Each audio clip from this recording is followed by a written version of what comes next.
Welcome into the Dynasty After Party. It is week 5, almost done with week 5. Just a couple more games to go, Sunday Night Football and Monday night. But what's been going on throughout the entire week and throughout the entire season, players are ripping off big plays. They are ripping off fantasy points. We have red hot players, and we have players that have done the opposite, ice cold. And we're going to be doing heat checks on each and every one of those hot starts and cold starts for you guys to know in your Dynasty League. So stay with us for this Dynasty After Party episode, and I'll see you after the video.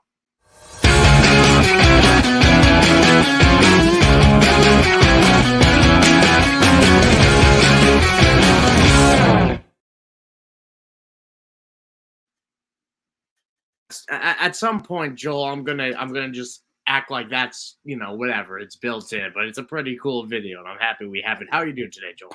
Jamming. I'm a little depressed. I thought if Atlanta had lost to Houston today, we would have seen the end of the Desmond Ridder experiment.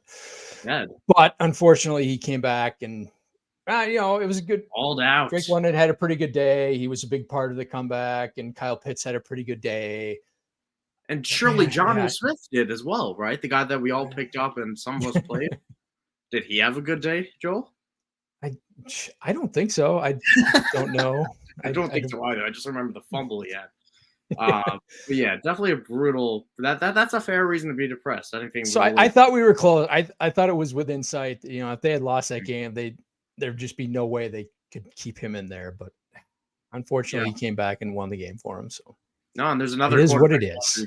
Yeah, there's another quarterback injury situation that bummed me. That was the Anthony Richardson shoulder situation. Yeah. We're going to run through a few injury situations, a few news updates, and then get into our red hot players and our ice cold players and talk about whether those temperatures are sticking. So first, make sure you are following Club Fantasy FFL at Club Fantasy FFL on Twitter, Facebook, YouTube, obviously.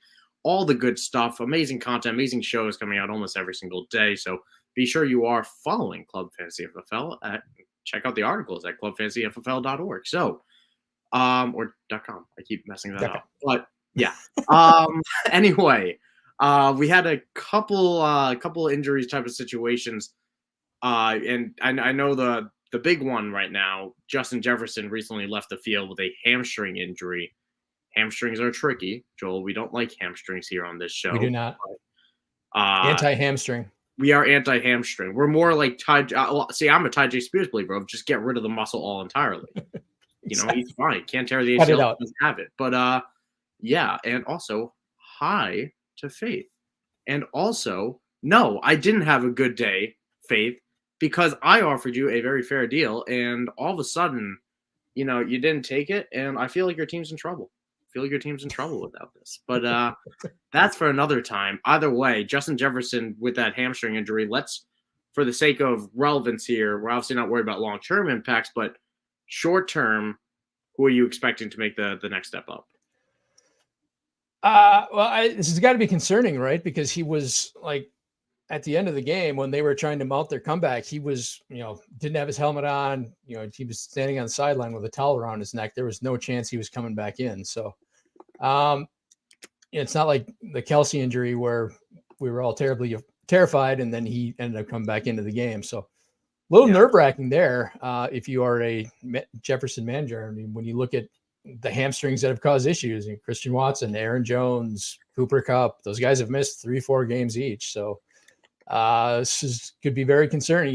If you've got Jefferson and you're in a tight spot, and now you're going to be without him for a couple of weeks potentially, that could be rough.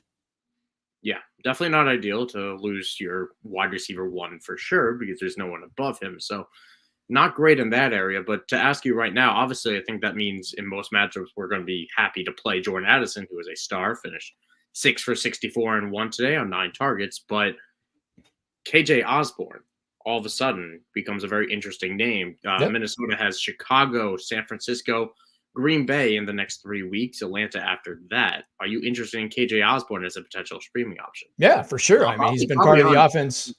Probably part of the offense with Jefferson in there. So, I mean, they've thrown a lot. I think they have the lowest or the highest pass rate over expected in the league. They're right up there with KC, if not higher. So, He's been part of the offense without Jefferson. I would expect you. I mean, this probably means like about 14 targets a game for Hawkinson, but yeah, definitely got to be interested in Osborne. Yeah, I won't lie. I went to check to see if I could make a Jalen Reagor joke, but I didn't realize I forgot he was on the Patriots now and no longer on the Vikings team. So yeah, definitely something that we're going to be monitoring the weeks to come with Justin Jefferson. But another major injury, and we're going to be getting into those heat checks real soon because that's what we want to talk about the dynasty aspect. But Anthony Richardson hurt I believe it was his throwing shoulder today. Gardner Minshew came in relief, obviously played pretty well because Gardner Minshew is a good enough quarterback. And yeah, doesn't look great with Richardson. Was ruled out pretty quickly. Daniel Jones as well in New York also dealing with that injury, the neck injury he suffered late. So of these quarterbacks in types of situations, Gardner and Tyrod Taylor, obviously we know which one we prefer. But which one are you more concerned about right now of Richardson and Daniel Jones? I mean, I'm just concerned with Richardson that he's got to learn. I mean, we talked about this when Jagger was on a few weeks ago and we were, talking about the rookies and where they were at. I mean, this guy's got to learn how to protect himself. He's, we love the ability to make plays on his own and, the improvisation, stuff like that. But concussion, now it's a shoulder. Dude, you got to stay out in the field. So he's got to learn how to protect himself. So yeah, I'm definitely concerned. Like I don't care about Daniel Jones. I have shares of him. I don't have any that I'm starting. So I mean, we can go back to the offseason. I had no interest in Daniel Jones. So that doesn't Austin really is crying somewhere right doesn't now. register. I'm sure he is. Yeah. Does not register. He's been terrible. So I don't, if you're relying on him, you're not losing him. So. That offensive line is unwatchably bad right now. I'm of the belief that this is not Daniel Jones. The whole team is unwatchably bad. The whole team is abysmal. There's no receivers worth watching. Darren Waller is clearly taking a step back, and the offensive tackles remind me of Eric Flowers. And I had a genuine debate today of whether Evan Neal or Eric Flowers is preparing to be the worst bust for New York right now. And our consensus started to lean towards Eric Flowers being a better pick than Evan Neal based on how it's going right now, which is saying something. But as Elixir's noting right here of how concerned are we about Richardson going through or glass cannon or just unlucky first few weeks, Joel touched on it right there. I'm not going to call him a glass cannon yet. I think it's just something we see with young quarterbacks. They sometimes struggle to adjust to the NFL and learning how to protect themselves. And Anthony Richardson always got away with a lot of things in college that he won't be able to get away with on New York. And he gets hit a little bit sooner than he's prepared for. So I think it'll be fine. It'll work itself out. He's a physical freak and he's going to still be running. That's never going to change. But yeah. And I saw you note there about Alex Payne, this amazing question of Chris McCaffrey, Juice Vaughn. I have some thoughts on this, Joel. I think I'm going to diving deep here. I think I'm going to go Christian McCaffrey. Normally I go with the young running back, right? This is I'm going to lean CMC here. Yeah, I know. It's a rare exception where we want that second/third contract type of running back over the rookie. But we are willing to make that exception for Christian McCaffrey. Good to see you, Albert, as well. Always happy to see you in the call/broadcast. Anyway, he checks. Time to jump into it. That's what we're here for. That's what we're talking about. Players that are red hot, off to great starts this season, or at least are in good starts right now. And somebody that started off on the ice cold list and all of a sudden has burned red freaking hot. Joel, Chicago Bears quarterback Justin Fields lighting it up the last 2 weeks. I believe he has 8 touchdowns the last 2 weeks. DJ Moore is already set. And we might as well loop DJ Moore into this as well, honestly. But DJ Moore has now, I believe, set a career high in touchdowns after having no more than 5 or 6 in Carolina in a year. So, yeah, Chicago's passing game. 1-2 attack, Joel? Is this something that we should expect to continue going forward? I'm just going to say I hope everyone was listening 2 weeks ago on this very show where we said you should be going out and buying Justin Fields if he's available for any kind of discount. Yeah, he's been lighting it up. He looks like the legit quarterback. He looks better. He's still flawed, but he looks much better. He's been much more aggressive, much less tentative, I should say.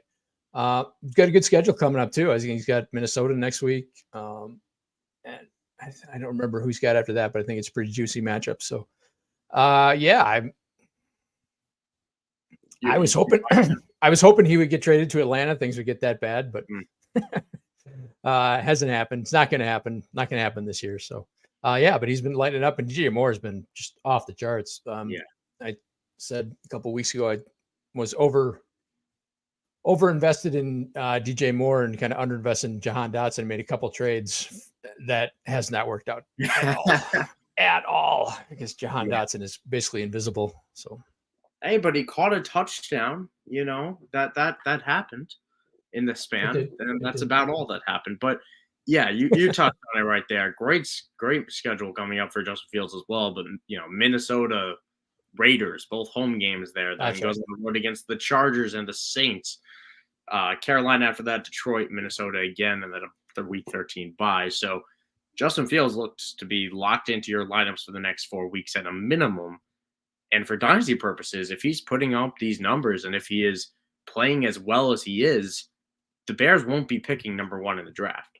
And that helps him. Well, they might. I mean, they've got Carolina's pick. At least it makes a case for someone to be coming in and trading for him if it needs to. He could play well and play the Bears out of number 1, and they could still trade up to 1 with a Panthers pick or something like that, or see the Panthers finish number 1 and have Caleb Williams anyway. But Justin Fields is making the case to be a trade target for real-life NFL teams, which shapes up well for Dynasty because we just want the man to have a good job, and he's going to have it. And as for DJ Moore, rock and roll, man. He is legit. I've always said he is elite. He is going to be elite. He's proven that he is. And, we just haven't had dud games from him. We have a floor with DJ Moore that we have not expected, I think. I did week 1 when Jair Alexander shut him down, but other than that, it's somewhat. Not everyone has the best cover corner in the league, so it's not going to happen every week. No, only week 1 and week 18. Yeah. Well, you know what? Let's just move on to a different name now because if I keep talking about your Green Bay Packers, who, by the way, I'm riding my survivor pick with this week. If you don't beat the Raiders tomorrow, we're gonna have words. That's gutsy taking a road team. We might have to go a month without the show if all of a sudden I gotta lose that. So, either way, let's move on to another name here who I believe finally had a dud game and for good reason. Let me pull up it right here.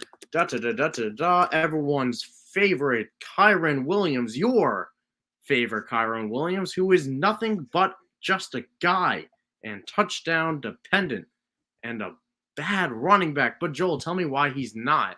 If you think this red hot type of player is going to stay red hot. So I've said I don't believe he's Barry Sanders. I don't think that. I do think then what I've said about him consistently is he is good at everything. He's kind of a coach's dream kind of running back, and those kind of guys get snaps. Like he's like Jamal Williams. Jamal Williams is not uber talented by any means, but he gets snaps on every team he plays for because until this year, he was always available. He never fumbled,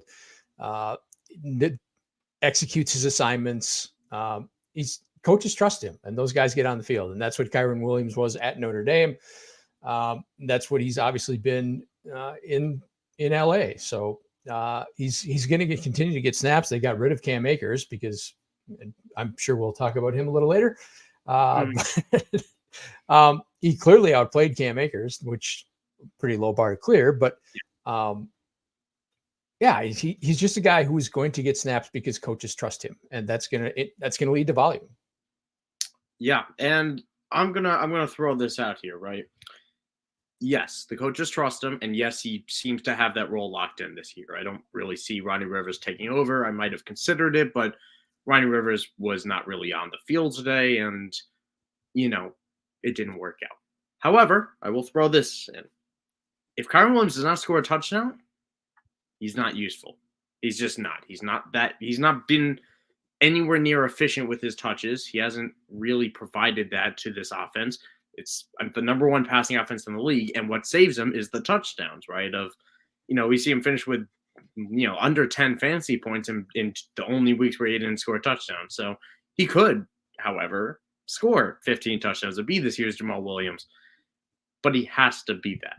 But even if he is that, I'm willing to sell him at a premium because people are buying. Joel, I'll tell you this, and even you, I think, are going to call this crazy. I was doing a dynasty mock with a few people. He went in the first round. He went in the first round of a dynasty startup mock, which, yeah, he's young. He might be on a rookie contract, but that is absurd to me. Do you disagree with that at all, or no? Who are we talking about here? Kyren Williams, I saw taken in the first round of a dynasty mock, one quarterback, but that's what I thought you said. I was just wanted to make sure that I mean it. I mean it. I saw this. That does not make sense. Yeah, but that's what I'm saying though. Is it doesn't make sense to us, but people are perceiving it that way because there is a small dark hole of Kyren Williams truthers like yourself that have now crawled out into the open, and you're loud, you're proud, and you're buying. All right, exactly. So we've exposed ourselves to the sun. I'm selling to those people if I had Kyren Williams shares, which I don't. But if I'm a contender, you could write it out if you want. I wouldn't. I'd sell as high as I possibly can. I'd try to get a high second, a second plus, which I think you could get in some circumstances, because you could argue that he has such a high floor in doing so. But yeah, this is more than enough, I think, to talk about Kyren Williams. But I'm pushing him as a sell. I don't think the red hot, even if he performs, is going to be worth it in the long run for Dynasty. Are you? Yeah, I mean, if you can get a second's worth of value, then yeah, you sell. I think you can get a second for him. Yeah, I'm sure you can. Yeah. I mean, just the running back landscape is just decimated, so you probably can. But yeah, I mean, if you're a contender, you're probably holding him, and if you're a non-contender, you should get what you get for him. Because I can't imagine he keeps that job next year. No, I mean, he's going to be involved, but he's not going to be the bell cow there. I don't even know if he's going to be involved next year, but that's for discussion for a few months from now. Devon Achane, another running, or Achane, sorry, with the Miami Dolphins. I don't know if anyone has done more for their stock, with the exception of maybe Puka Nacua, than Devon Achane has in the last few weeks. So, listen, if we're talking red hot, this is the player that's been literally leaving flames behind his cleats when he's running downfield because of the speed that he has. So, Devon Achane, I know you loved him. I'm pretty sure you loved him, Joel. How are you feeling? I did. There's documented evidence in the preseason of me comparing him to Chris Johnson. And now, funny, I see all these people coming out of the woodwork and comparing him to Chris Johnson. Wonder where they got that idea. Yeah, he's I think we talked about this. If the people who are complaining about Jahmyr Gibbs not getting the snaps, Jahmyr Gibbs and Devon Achane are the exact same player. They should have been drafted in the exact same vicinity. Gibbs was getting overdrafted in rookie drafts. He should not have been the first or the second. Bijan is obviously the first. He shouldn't have been the second non-quarterback taken. That was absurd. They are the exact same player. Achane should have gone higher than the late first. He should have been kind of mid first, but that's where Gibbs should have gone. They're the same player, and Achane's in a better situation. So, I don't know what more to say. I love the guy. Yeah. He's shown it. He's carrying a lot of my teams because I have a lot of shares. Yeah, and I think the one spot everyone said before the draft was like, we like Devon Achane, but we don't know where he's going to go, where his skill set is going to be best utilized. And the unanimous decision was, if he lands in Miami, we love him. And I liked Achane as a prospect. I had worries about his size. I had worries about where he would fit. But the fit in Miami just was so perfect from the get-go, and we're seeing it play out right now. So, yeah, I mean, we're writing this out here. I think he's close to a Dynasty RB1, if not a confirmed Dynasty RB1. He's taking over that backfield. He is the RB1 there. He's getting more snaps and more carries than Raheem Mostert. Yeah, he's got 3 more years on a cheap deal. I think both Jeff Wilson and Raheem Mostert are entering free agency, or at the very least, they're at the tail end of the twilight of their career, so to say. And I'm sure they'll add someone in the offseason. I'm sure they will. Devon Achane cannot carry the ball 20 times a game through the season, despite what you may think, Joel. But he doesn't need to. And as good as this offense is going to help as well. The guy's averaging like 10 yards a touch. I mean, how many touches do you need? If you average 15 yards a touch, you're probably going to be fine with your 10 carries or 10, 12, 15 touches. But, yeah, he's been electric this year. I think it is something that we're willing to buy into. And at least we're saying this is sticking around. This is not going to cool off anytime soon. All right, I'm going to switch to a name here that I don't know if I actually put on the list. But, listen, there's no way we can talk about hot players right now and not talk about another rookie, C.J. Stroud. My goodness. Now, you could have a debate all day on whether Puka Nacua or CJ Stroud or Bijan Robinson, not Bijan, I guess, but which one is going to be your offensive rookie of the year front runner. But you can't deny what CJ Stroud has been doing in Houston this year and nearly came away with a win today, if not for Desmond Ridder brilliance. So how excited are you for CJ Stroud right now? You think it's something that's going to stick to? Very. I mean, he's like dynasty value is clearly, I mean, he's easily a top 10. I mean, he's probably out of Fields right now, as even with Fields the last 2 weeks.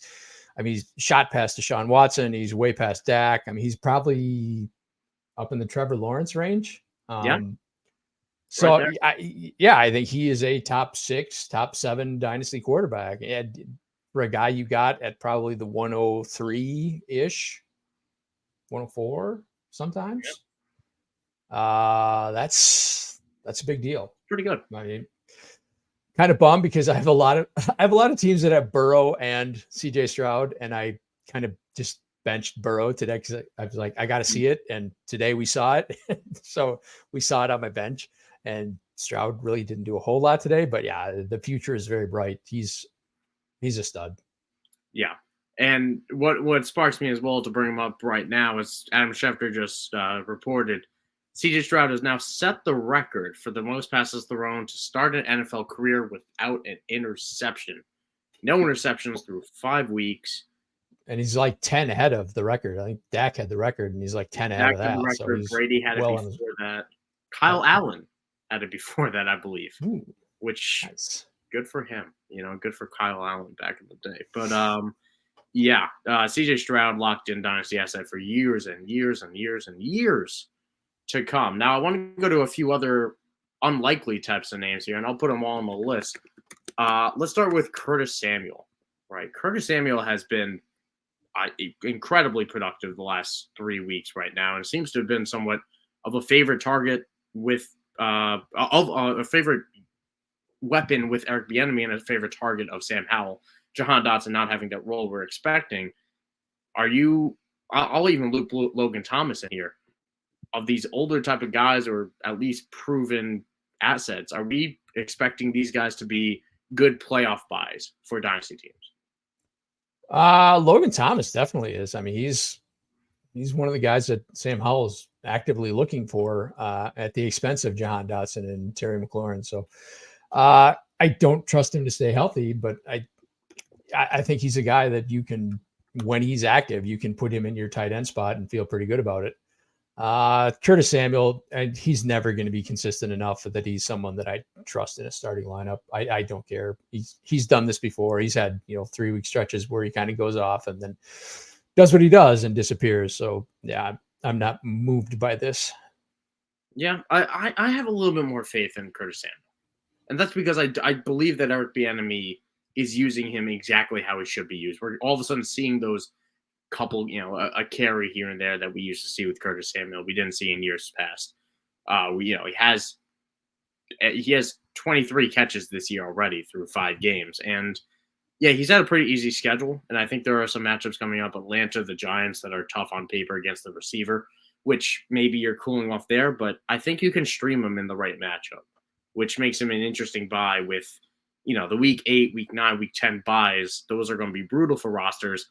He has the Eagles, the Patriots, and Seattle in those 3 weeks, which all top 15 matchups against the receiver, some of those top 10. So, or top 6 even. So, good matchups for Curtis Samuel coming up that I think is worth, you could get him for a throw-in type of value, a third even, maybe less than a third potentially, depending on your format and also whether Curtis is on a dying team. But I think it's worth talking about. But another name that I threw in here, Adam Thielen. We both called him dust, and I thought he was dust. He did. Yeah. He resurrected. He has resurrected himself despite Bryce Young's struggles. He is getting fed the ball. DJ Chark himself came up with a touchdown as well, but it's Adam Thielen that finds himself on this list of red hot names, and I could be wrong, but I think he's a fantasy wide receiver 1 right now. He's got to be close. Yeah, got to be close to it. So Adam Thielen, what are you doing with him in Dynasty? Because that's a tough name for people. Like if I'm a contender, I'm buying. I would I would throw a contender second for him. I mean, he's just, the volume is there. Like the targets are there. He is the only guy that Bryce Young trusts. I mean, that's obvious. And that offense kind of sucks, but you would hope that at some point things kind of start to click. And if not, there's always garbage time. And there was plenty of that today. So, and they're all, I mean, Thielen has been, I thought I had given up for I cut him in one league before the season. So regretting that. But otherwise, yeah, he's been fantastic. Just super volume. He's an accumulator, but that counts. That's all that matters, is you're getting targets. Yeah, it almost makes me wish Jaden Reed went to the Panthers, because Jonathan Mingo not making the first year impact that I wasn't a big Mingo guy, but that Mingo fans would have expected. And it's really just Adam Thielen. So I'm with you, man. I'm willing to send that contender second for a top 15 receiver rest of season.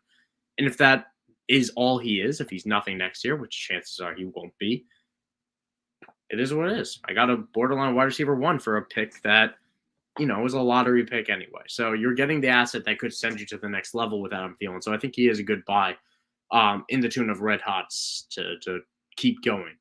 Are there any red hot players that you want to bring up that we haven't talked about? Because we got a lot of cold players we got to talk about too. I guess the one the one you have on the list that I'll say is Sam LaPorta. I really struggled with him. I liked him as a prospect. I really struggled with him in Detroit because I thought he was going to kind of occupy the same space that Amon-Ra St. Brown does. And I just didn't know how they would both coexist there, but they have.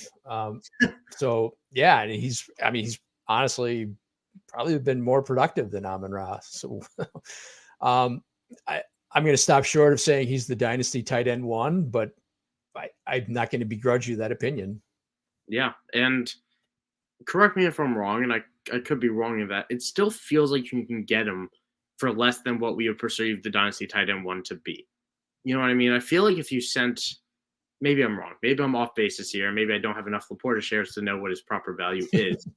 But I feel like you can still get him. He's not unbuyable for what he is trending to be. And is trending. I think he probably still costs less than like a Kelsey or an Andrews would. Yeah. So and that's in that aspect, years will last. Yeah. In that aspect, I think you could. I think he's probably available in a way that like maybe Kelsey and Andrews are not. Yeah. And that makes him worth at least asking about. Worst case, you get turned down. Best case, you get, a top 3 dynasty tight end right now. And Kyle Pitts came alive this week. Maybe he's back in that top 3, the dynasty tight end 1. You remember that stretch? And it was fun. Yeah. Not for you. Remember when he was the most valuable non-quarterback in dynasty? I do. Yeah. It wasn't that long ago. It was like 15 months ago. Yeah, I remember because I bought him and I said that. But that's a shame. Anyway, still don't think he's healthy. That's going to be my firm opinion that he's not exactly what he should be. I mean, he looked better today, but I made the point yesterday we did the start sit show, and I mean, he just doesn't look healthy. We had, we saw the kind of rumors in the preseason that he wasn't all the way back. And we're like, why is, whatever the MCL or whatever issue he had, why is this lingering so long? I mean, he doesn't look 100%. You can see him on the field. You see his highlights and he's like, is he limping? What? He's faster than that. Why is he running so slow? So he looked pretty good today. So, maybe he's turned a corner, but. Yeah, he's the type of guy that could use the early buy. No doubt. Afterwards. But let's get over to ice cold freezer check here. Ice cold players that have started off a little bit slow, but will they pick up? Will they stay frozen? Are they popsicles? And will they be the stick? That's a terrible analogy. Popsicle sounds good right now. It does, honestly. Najee Harris. Let's talk about something that doesn't sound good. I am of the firm belief. All right, Najee Harris, good player. I think he's a good player. However, he needs a lot of things to be great. And right now, the Steelers provide him with negative help, which makes him bad. He is just too situation dependent right now because he's not getting the receiving work. He is drastically seeing his routes run drop, drastically seeing his targets drop. And without the receiving floor, He's borderline unplayable outside of perfect matchups. And even then, the Steelers' offensive line, especially the interior right now, has been I can't believe how little it's improved. I don't even know if it has improved. That is fairly stunning. I thought they were going to be significantly Isaac better Samalu who was a mauler with the Eagles in past years, has done nothing. James Daniels is hurt. Dan Moore is hurt, even though he wasn't playing well to begin with. This is a mess of a team. Najee Harris still is his fifth-year option that the Steelers could pick up and probably will not. But we're looking at a guy that is playing on his second to last year on contract.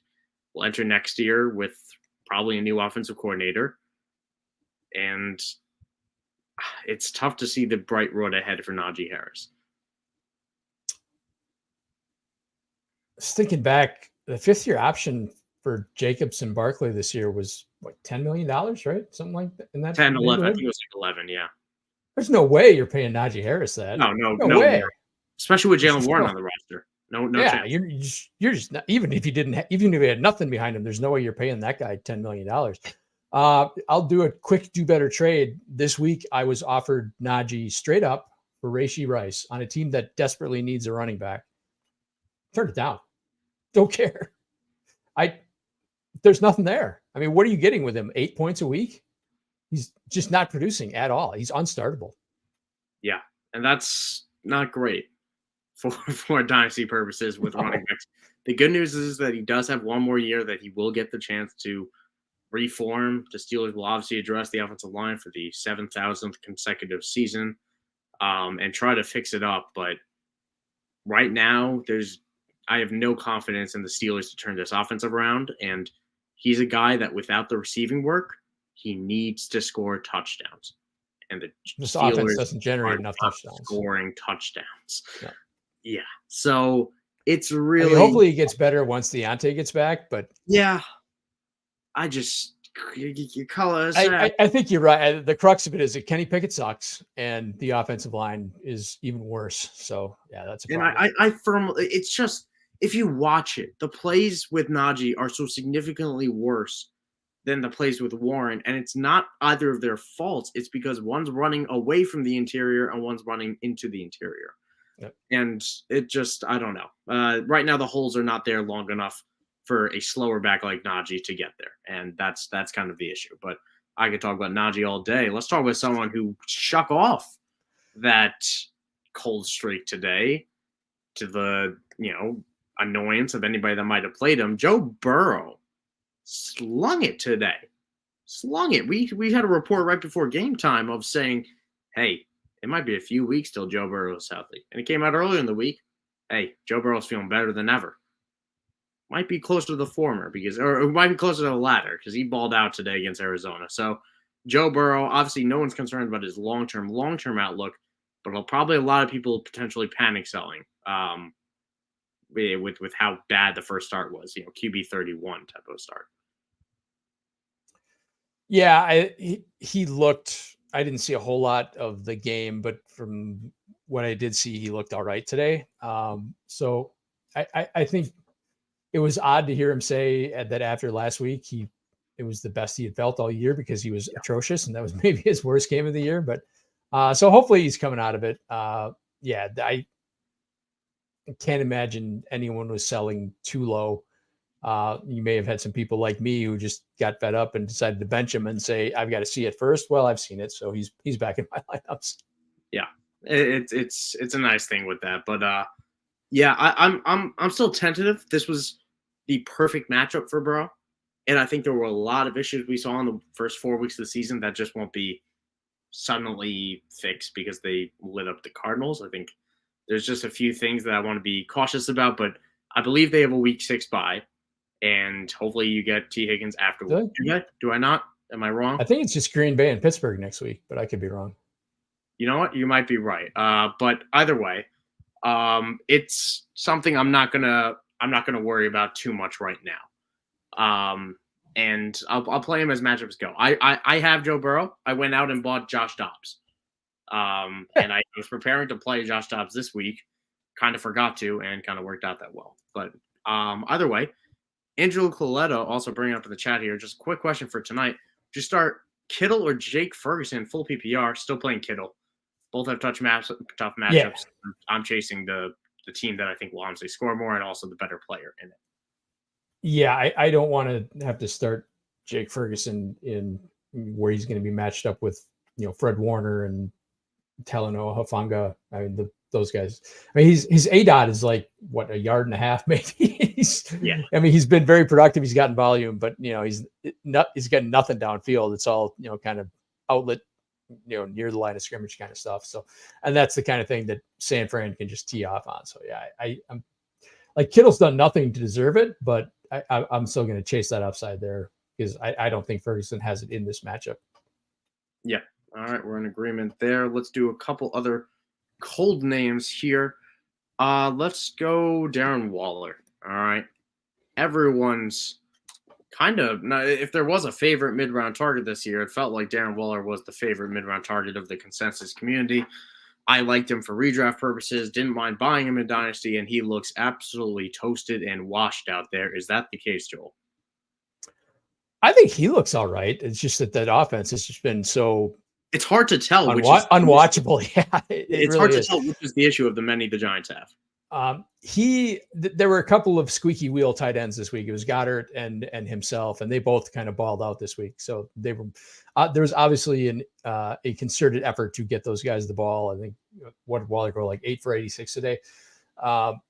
So yeah, I think he will be fine. Or he is fine. It's just that offense is a mess. So maybe once they get Saquon back, and I just don't know that fixes their offensive line issues.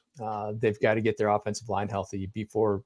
And now, I mean, have we heard anything about Daniel Jones? Is that neck injury serious? I haven't really heard anything. So. I have no idea. He was ruled out relatively quickly, but the game was obviously well out of hand. Yeah, so we like if it's Tyrod Taylor, that's a disaster. I mean, that could get really ugly. So it's right now with how bad the offensive line is playing, it doesn't even matter because no one's being able to get the ball out. I mean, Daniel Jones was on track to be the second most sacked quarterback of all time, only behind Sam Howell, who's currently on track to do that as well. And someone's got to protect Sam Howell because he has played really well despite all that. But yeah, Darren Waller right now. This is one of those situations that we brought up a few weeks ago on the show of me having Darren Waller and trading him away for what looked to be me giving too much away. I sold Darren Waller. I sold, what was it? It was Darren Waller. It was whatever. Who cares? But the point is, I sold him then for a deal that people said was not worth it. And because it's turned out so poorly, I am fine with it. And it's something that you have to worry. You have to factor in with age and with injuries and all that of when is the time to get out and when is the time to jump in. And if your team is not close to contending, if your team is kind of in the middle, those wishy-washy guys like Darren Waller after 2 weeks had to have been sold because otherwise you got nothing for him after that. Dalvin Cook. That's what we talked about on our last show when we talked about, when you should decide. You don't want to be holding on to these expiring assets. If you're going to be a team that's not going to win this year, you have to get out from under those guys as soon as possible. So you're just carrying way too much risk with a guy like that. It's not great. Not great. We don't like carrying risk here. We probably got, what? Let's jump to our do better trades. Unless is there any other ice cold players you want to talk about? Or you want to jump to some of these trades? No, let's hit some trades. Let's hit some trades. Do better trade review here. All right. First one we got here. 12 team Superflex with IDP, which doesn't really matter for this, but no tight end premium. Roschon Johnson, who ran kind of well before getting concussed in a major way last week, or on Thursday night, rather. Or Luke Musgrave, your kind of promising rookie tight end, had some flashes, dropped those flashes occasionally, had it overthrown on occasionally. Which one are you taking with here? Not tight end premium, so you got to decide here. Yeah, in the non-tight end premium, I think Luke Musgrave is probably more replaceable. Like I think Roschon's probably going to get some run here, assuming the concussion isn't too bad. It sounds like Khalil Herbert's going to be out they're saying like a month. So assuming he can clear concussion protocol, he's obviously the preferred option over Deonta Foreman. So he's going to have a chance to establish himself. In tight end premium, this would be pretty easily Musgrave, but in non-tight end premium, I don't think Musgrave is a difference maker. This is going to sound like it's a redraft take, but I don't think Musgrave is going to do enough to where you couldn't, buy back in or find someone else similar between now and the time he does kind of make himself valuable. That's a good point as well. Is there's times to buy and there's times that you can buy later, and you can all of a sudden cap in now and then try to buy later for half the price or something like that. So exactly. 10 team, 1 quarterback, PPR starting 8. Justin Herbert 4. Oh wait, Justin Herbert and I assume that's and a 25 second that you got down there for Geno Smith, Tank Dell, and a 24 first, presumed to be mid or late. So that's an interesting one you threw in there. I listen. I'm gonna go crazy here, and I'm not. I don't even know if it is crazy. I want the pick. Give me the pick. Give me the first round pick. I still believe in Geno. I still like Geno, and Tank Dell looks terrific. So I'm gonna go with the pick side and the package side on the on this one, which means it's time for you to tell me that you got the Justin Herbert side and that you disagree with me entirely. This wasn't my deal. This must have been Josh's. Okay. This is the one that Josh threw in there then. I would still take the Herbert side in a 10 team start 8. Like the only asset that really matters here is Justin Herbert. Like Tank Dell's a nice player. He's not starting in a start 8, in a 10 team start 8. He shouldn't be starting. A 24 first, mid to late in a 1 QB is sketchy. Herbert's the only elite asset in this deal, so I'm going to take Herbert. I'm going to take the Herbert side. Yeah, I love this class. I know we say that every year, but I do like this class, and I do like. I do too. I think this is a great class, and I think there's, you're probably going to get a good player there. Are you going to get an elite player there? And we know that Justin Herbert's an elite player. Yeah, no, it's a fair question. Even in 1 QB, right? You still want a difference maker QB in 1 QB. Yeah, no, I get that. And especially with a 10-team league, it puts more emphasis on the guys at the top for sure. And Justin Herbert is absolutely legit. Another question in here, or another trade. 10-team, 1 quarterback, PPR starting 9. Jamar Chase, Kenneth Walker. For JSN, Rashee Rice, Jalen Warren, a 24 first. Another 24 first and a 25 first. Paying the piper for Jamar. Tough one here. Which side are you leaning? I'm just trying to break this down. Like 24, the 224, the 3 firsts. And JSN. Yeah.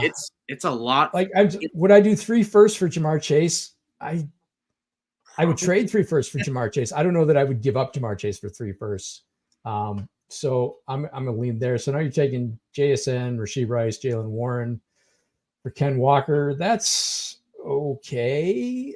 I would still rather have Ken Walker's. I overall I would much rather have the Chase Walker side, but it's close. There's a lot of nice stuff in the second side of that deal. I think it's how much I like Kenneth Walker still that I'm going to take the Walker side. Obviously, Jamar Chase's resume speaks for himself, but you're getting so much proven value with the stars there. Yeah. And again, the format is 10 teams, start 9, 1 QB. You want superstars in that format. And Chase and Walker are there's a lot of potential in that other side, but Chase and Walker are known commodities. They are elite assets. So that's the side I'm going to lean here. If you get to like a start 10, start 11, that is the other side. Yeah, in a 10-team start 9, this pretty easily Chase and Walker. Yes, sir. All right, let's rattle off a few more before we get to Sunday Night Football, and we got to hop off. So 12 teams who reflects with IDP, Miles Sanders and Chuba Hubbard. We had a fierce debate about this one. For 24 third, Cam Akers and Willie Gay Jr. So for those who don't play IDP, I'll safely tell you right now, Willie Gay is pretty much forgotten in this deal. He is very minor, if anything, in this. So it's really Chuba Hubbard and Miles Sanders. He's a plug-in while Nick Bolton's out. Not even, because it's still Drew Tranquil's show. Yeah, but he had some tackle. Yeah, he had some tackles. He looked pretty good today, actually. Yeah, either way, not something. Yeah, he's an injury fill-in for Nick Bolton. Nothing. Now we talked about this. Back, he's irrelevant. Yeah, we talked about this at length in different times. So which side are you taking here? Let's get a final verdict. This trade, to me, is the definition of rearranging deck chairs on the Titanic. I don't want anyone on this team. I told you the other day, I think the 2024 third may be the most valuable asset in this deal. It could be. What puts it over the top for me is I'm thinking, as much as I don't like either side, why would the team that gave up Akers have to throw in a pick of any sort to make this deal happen? I don't want anyone. I don't want to roster any of these guys. So that's I get that, and that's kind of where where I initially leaned, and I still lean, is that you got a whole backfield for a 24th third. And then I came out and watched football today, and I watched Laviska Shenault be somehow the leading rusher pretty much for the Carolina Panthers. So I get it. I still want Miles Sanders because I still view him as the starting running back this year, and I still view him as that next year because they gave him the money to be just that. But yeah, it's ultimately one of those deals that I might have got too fired up about because all the pieces at the end of the day are kind of crap. But this trade is you've got something going, like say you've got some kind of health ailment, you've got a cough, right? Oh, the cough is the symptom. It's not the problem. The problem is you've got terrible rosters if you're making this deal. Like both these teams have terrible rosters. I was in the abstract. I know we're in this league together. So, but yeah, I mean, if you've got, why do you have these guys on your roster? I get it. You know, Miles Sanders at the beginning of the year looked promising. Perfectly. You know, not all rosters are what we want them to be. No, for sure. But yeah, at this point, I just don't want. Well, we've known Chuba Hubbard sucks, right? We've known that. It's like you go on Twitter. Oh, Chuba Hubbard looked spry today. Chuba Hubbard looked, he looked really good. And then you look at his numbers, and he went 10 for 35. He went, okay, he got 4 points. Ooh, yeah, that is dynasty to a T. What did Raheem Blackshear do to? I wonder that Wright? too. I wonder did he that kick his dog? Did he knock up his daughter? What the hell? He can't be this bad that he can't get on the field in front of these two guys. Speed. We know he has speed, and that's been enough to get a lot of other guys on the field. With these guys ahead of him. It's just Jaleel McLaughlin is succeeding on really speed and nothing else right now, and doesn't have much help, but that's disrespectful to Jaleel. And on the A side, like when Minnesota was trailing today, it was all Alexander Madison, so he's nothing. He's officially dust. Yeah, it's not a great situation we find ourselves here. But either way, we got one more trade I want to get to here. Another 12 teams who have flexed with IDP. Josh Allen, the quarterback, and I saw this. Okay. All right. And I didn't react to this in time because I didn't see this in time. But okay. Josh Allen, Pete Werner for Jameson Williams, Bryce Young, Jordan Addison. I don't know why. This went down in our league. I didn't even catch it. But Josh Allen, why? Why did Josh Allen go for this little?